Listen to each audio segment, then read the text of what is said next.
নমস্কার বন্ধুরা, আমার আজকের রেসিপি কাতলা মাছের পাতলা ঝোল। একঘেয়েমি মাছের ঝোল খেয়ে কিন্তু আমরা সবাই বোর হয়ে গেছি। তো চলো আজ একদম নতুনভাবে তৈরি করব মাছের ঝোল রেসিপিটি।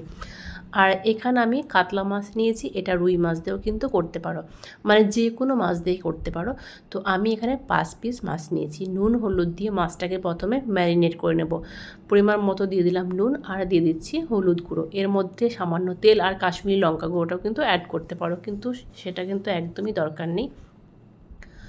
আর মাছের ঝোল আমরা বিশেষ করে সবাই দেখবে পেঁয়াজ রসুন দিয়ে খাই। তো পেঁয়াজ রসুন দিয়ে মাছের ঝোল খেলে কিন্তু মাছের যে একটা টেস্ট, সেটা কিন্তু আমার মনে হয় পাওয়া যায় না। তো আজ পেঁয়াজ রসুন ছাড়াই কিন্তু এই মাছের ঝোলটি করব। আর একটা বেগুন আর একটা আলু আমি সরু সরু করে কেটে নিয়েছি, আর একটা মিডিয়াম সাইজের টমেটো কেটে নিয়েছি। এদিকে কড়াই বসিয়ে দিয়েছি, আর পরিমাণ মতো দিচ্ছি সর্ষের তেল। পুরো রান্নাটা কিন্তু সর্ষের তেলে করব। এইবার মিডিয়াম ফ্লেমে মাছগুলোকে বেশ লাল লাল করে ভেজে নিতে হবে। আর এর মানে আমি যে আলু বেগুন দিয়ে ঝোলটাকে করব, এই আলু বেগুনের পরিবর্তে তোমরা অন্য কোনো সবজিও কিন্তু অ্যাড করতে পারো। যেমন হচ্ছে পটল দিয়েও কিন্তু করতে পারো। পটল দিয়ে মাছের ঝোল কিন্তু খেতে বেশ লাগে। আর পুরো সেম একই প্রসেসেই কিন্তু করতে হবে।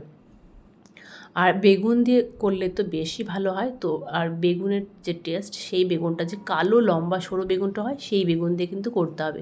যে এক ধরনের বেগুন আছে মানে কালো কিন্তু গোল, সেই বেগুনে কিন্তু একদমই ভালো হয় না। মাছটা ভাজা হয়ে গেছে, মাছগুলোকে তুলে নিয়েছি। এবার এর মধ্যে একটা তেজপাতা 2 টুকরো করে দিলাম, আর দিয়ে দিচ্ছি কালো জিরে।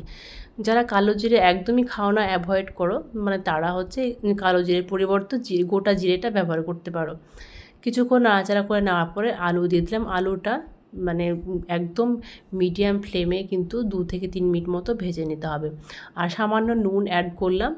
এবার আলুটাকে ভেজে নেব। আলুটা আমার দেখো একদম পুরো ভাজা হয়ে গেছে। এবার এর মধ্যে বেগুনটা অ্যাড করলাম। চাইলে কিন্তু বেগুনটাকে আগে ভেজে তুলে নামিয়ে নিয়ে তারপরে আলুটাও ভাজতে পারো, কিন্তু আমি আগে আলুটা ভেজে নিলাম, তারপরে বেগুনটাকে অ্যাড করলাম। এবার মিডিয়াম ফ্লেমে 2 থেকে 3 মিনিট ধরে বেগুনটা আর আলুটা ভেজে নিলাম একসাথে। এবার দিয়ে দিচ্ছি নুনটাকে দিয়ে আবারও 1 মিনিট মতো নাড়াচাড়া করব। এইবার দিয়ে দিচ্ছি হলুদ গুঁড়ো। আর হলুদ গুঁড়োর পরিমাণটাও কিন্তু খুব বেশি নয়, কম। আর দিয়ে দিচ্ছি কালারের জন্য কাশ্মীরি লঙ্কা গুঁড়ো, আর যে টমেটোটা কেটে রেখেছিলাম সেটাও দিয়ে দিলাম। এবার বেশ ভালোভাবে মশলাটাকে কষিয়ে নিতে হবে। আর এখানে কিন্তু একটা আর আমি এখানে 1 চামচ মতো কাঁচা লঙ্কা আর 2টো শুকনো লঙ্কা পেস্ট করে রেখেছিলাম, সেটা দিয়ে দিলাম। আর যেটা বলতে চাইছিলাম, সেটা হচ্ছে এই কাশ্মীরি লঙ্কার পরিবর্তে কিন্তু শুকনো লঙ্কাটাও অ্যাড করতে পারো। যারা একদমই হয়তো হাতের কাছে কাশ্মীরি লঙ্কা গুঁড়োটা নেই, আর লঙ্কা গুঁড়োটা না দিলেও হবে, কিন্তু একটু কালারের জন্য দেওয়াই আর কি। তো বেশ ভালো হবে। কাঁচা লঙ্কাটা দেওয়ার পরে আরও 1 থেকে 2 মিনিট মতো মশলাটাকে সব কিছু একসাথে কষিয়ে নিলাম। এবার দিয়ে দিচ্ছি গরম জল, জলটাকে গরম করে নিতে হবে, তাহলে কিন্তু বেশ ভালো হয়। আর ঝোলটা যেহেতু পাতলা করবো, ওই জন্য জলের পরিমাণটা আমি তোমাদের দেখিয়ে দিচ্ছি। এবার সেই পর্যায়ে কিন্তু ঝোলটা দেবে। এখানে আমি 1.5 গ্লাস মতো জল দিলাম। গ্যাসের ফ্লেমটাকে হাই করে দিয়ে ফুটিয়ে নিতে হবে 4 থেকে 5 মিনিট মতো। তার আগে আমি আরও হাফ চামচ মতো নুন অ্যাড করে দিলাম। আর এইবার 2 মিনিট ফুটিয়ে নেওয়ার পরে এখানে সামান্য ধনে গুঁড়ো অ্যাড করলাম। এটা কিন্তু মাছের ঝোলে গ্রামের যে পদ্ধতিতে আমি মাছের ঝোলটা রান্না করছি, তো এটা এইভাবে কিন্তু করা হয়। কিছুক্ষণ ফুটিয়ে নেওয়ার পরে তারপরে ধনে গুঁড়োটা অ্যাড করা হয়। এবার ধনে গুঁড়োটা দেওয়ার পরে আরও 1 থেকে 2 মিনিট মতো ফুটিয়ে নিলাম।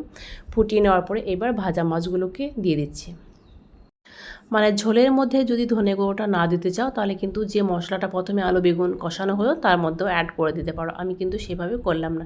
এবার মাছগুলো দেওয়ার পরে হাই ফ্লেমে আবারও 3 থেকে 4 মিনিট মতো একটু ফুটিয়ে নেব। প্রথমে 2 মিনিট ফুটিয়ে নিলাম, তারপরে ধনে গুঁড়োটা অ্যাড করলাম, আবারও আমি 2 মিনিট ফুটালাম, তারপরে মাছ দিলাম। মাছ দিয়ে আবারও 4 মিনিট মতো ফুটিয়ে নিলাম হাই ফ্লেমে। এবার গ্যাসের ফ্লেমটা মিডিয়ামে রেখে দিয়ে দিচ্ছি জিরে গুঁড়ো। এটা আমার ঘরে তৈরি করা জিরে গুঁড়ো, হাফ চামচ মতো দিয়ে দিলাম, হাফ চামচের একটু বেশি দিলাম। আর এই জিরে গুঁড়োটা দেওয়ার পরে কিন্তু খুব বেশিক্ষণ কিন্তু ফোটানো যাবে না, জাস্ট 1 মিনিট মতো একটু মিশিয়ে নিতে হবে। 1 মিনিট মিশিয়ে নেওয়ার পরে এবার নুনটা ঠিকঠাক হয়েছে কিনা সেটা আমি একটু চেক করে নিচ্ছি। তো নুনটা আমার একদম পুরো পারফেক্ট আছে। আর এবার নামিয়ে গরম ভাতে পরিবেশন করো, খেতে কিন্তু দুর্দান্ত লাগে। তো আজকে এই ভিডিওটি ভালো লাগলে অবশ্যই বাড়িতে একবার ট্রাই করে দেখো। আর আজকের মতো এই পর্যন্তই, পরের দিন নেক্সট কোনো ভিডিওর সাথে দেখা হবে।